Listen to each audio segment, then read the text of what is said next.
যে কোনো মোটা অক্ষর যখন আমরা উচ্চারণ করব মুখটা সোজা হয়ে খুলে যাবে। কফ, ক আর র জবর দিয়ে মোটা হয়ে যায়, তাই না? এটাও র র র যেন মুখ গোল না হয়, স্বাভাবিক থাকবে। কথাবার্তা বলার সময় আমাদের ঠোঁট যেখানে থাকে সেখানে থাকবে, মুখটা ফাঁকা হয়ে যাবে। র বলেন, র র র র র কাল ফারাশিল মাবথুস।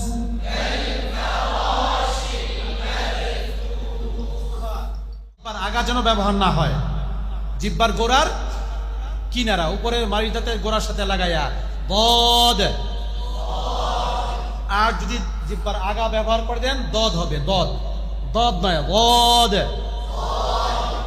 দোনো সাইড দিয়ে উচ্চারণ করতে পারলে ভালো, না হলে এক জায়গাতে করলে উচ্চারণ হয়ে যাবে দদ দদ। আবার فهو في عيشة راضية।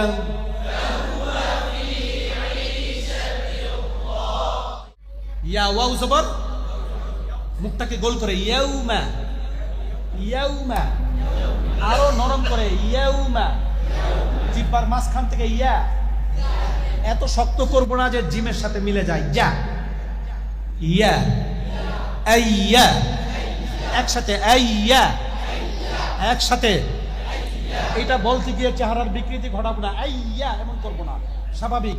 আইয়া ইয়া ইয়াউ ইয়াউ মা ইয়াউমা, একসাথে ইয়াউমা, খুব শক্তি দিয়া ইয়াউমা না, স্বাভাবিক ইয়াউমা।